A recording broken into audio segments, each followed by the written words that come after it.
Hola, ¿qué tal, querida comunidad? ¿Cómo están? Espero que muy bien.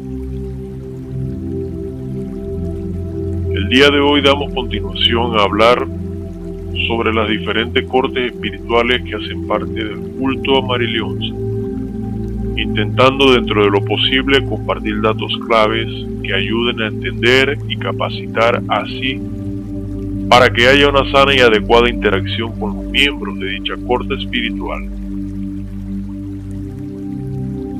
En esta ocasión vamos a hablar de una de las cortes espirituales que junto a la corte africana gozan de mucha popularidad hoy día y que comparten el rol y función atribuido originariamente a los espíritus de la corte india.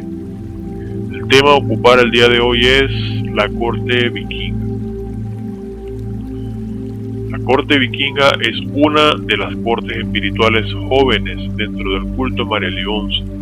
Forma parte de las denominadas cortes rojas sanguinarias, por la forma de manifestarse sus miembros y por el manejo presencial del potente fluido vital concentrado en el plasma sanguíneo, es decir, por atribuirse la característica de ser un género de espíritus que trabajan con la sangre, como un medio de catalizar los procesos magnéticos espirituales durante sus intervenciones espirituales, a través del fenómeno de la incorporación.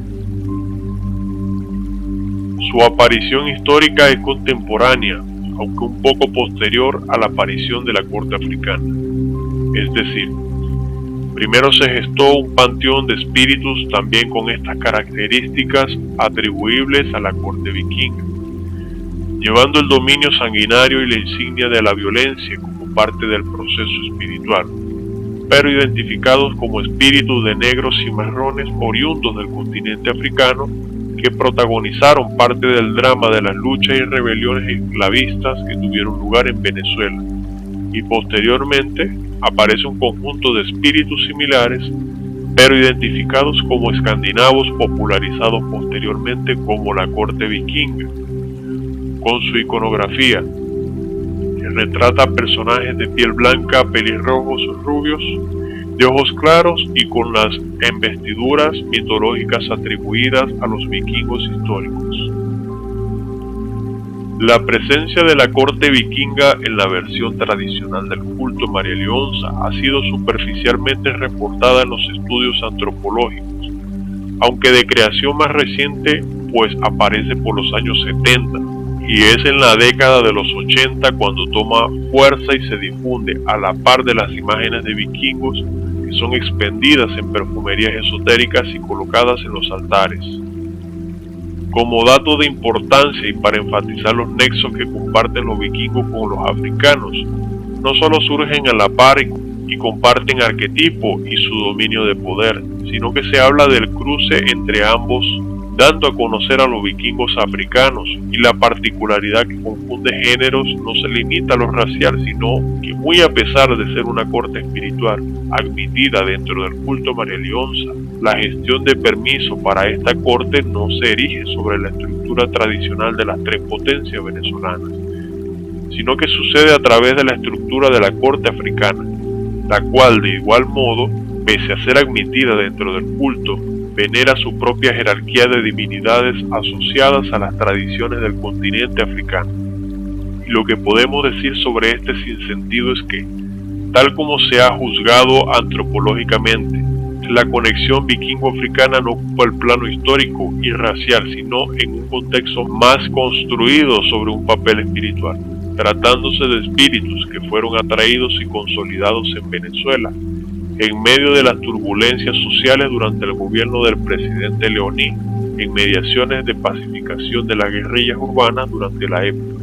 Podemos decir, sí, que más comprensivos han sido los sociólogos y antropólogos que han estudiado estas cortes espirituales, también sus símbolos y asociaciones que discrepan de los hechos históricos, que no simpatizan con la posición de los críticos que persiguen la congruencia en los datos atribuibles a dicha corte y sus integrantes. Ello porque es una corte espiritual que se construye arquetípicamente bajo los estigmas de la época y que fruto de la aceptación y consolidación de la forma presentada, se admite una forma establecida que han perpetuado los espíritus. Se presentan en la forma ideoplástica bajo la forma de personas pelirrojas o rubias, de piel blanca, semidesnudos y cubiertas sus partes con pieles de animales cazados, altos y fornidos con porte semibárbaro, daga a la cintura y un casco cubriendo la cabeza con su típica cornamenta, representando el aspecto del hombre rudo, bárbaro, guerrero y conquistador. En el fenómeno de la incorporación demandan grandes recursos energéticos y agotan al medio con gran facilidad. Al igual que la corte africana, la fuerza y poder mágicos se potencian en la medida que las cortaduras que ocasiona el medium sangran, siendo este conjunto de ademanes y comportamientos violentos y cortantes los que posibilitan el desenvolvimiento del medium, a la vez que propician la curación y protección de los peticionarios. El porqué de esto que acabo de pronunciar ya ha sido explicado durante la introducción de la corte espiritual dentro de este video. El aspecto más criticado sobre esta corte, conjunto al aspecto sanguinario y violento que ya fueron explicados, es el hecho de emplear como lenguaje de base el inglés o una mezcla de este. Hecho que ya hemos justificado al decir que así ha sido establecido el arquetipo durante la época de su gestión. Sus imágenes están posicionadas entre la corte india y africana. Esto por los vínculos ocupacionales y arquetípicos que conectan a esta corte espiritual con ambas dentro del culto Maria-Leonza, pues su naturaleza se asemeja al africano. Pero al mismo tiempo, el rol y función lo heredan de lo tradicionalmente establecido para la corte india. No es una corte espiritual de baja luz como muchos críticos alegan, basado en la evaluación de aspectos superficiales, pero tampoco gozan de mayor elevación espiritual que los miembros de la corte india, como también defienden algunos de sus fanáticos. Acá se juzga bajo preconcepto de ignorancia, que el poder de la corte está asociada al gran poder que extraen de la sangre, que podemos decir que, si para el indio el tabaco y el licor son potenciadores de su poder, la sangre y el concentrado magnético que se halla en la sangre de un ser vivo equivale a ocupar el mismo rol como un instrumento de trabajo. Por otra parte, la mención de superioridad de sus miembros ante la corte india no está asociada a los atributos de espíritus ennoblecidos, sino al hecho de que al poseer la sangre de tamaño poder magnético capaz de soportar la vida de los seres vivos, son espíritus que pueden, en ocasión, superar la fuerza espiritual de otros espíritus. Esto lo consiguen derramando más sangre y extrayendo de ella más y más fluido, motivo por el cual a veces los cortes son tan profundos que dejan cicatrices notorias en los medios. Ello a precio de alcanzar el éxito en una curación o liberación cuya exigencia energética es mayor a la fuerza magnética disponible de base en el espíritu que intercede. Dicho así, y para que se entienda mejor, son espíritus de luz que trabajan por medios polémicos que aportan mucho fluido magnético, lo que les confiere una fuerza espiritual superior.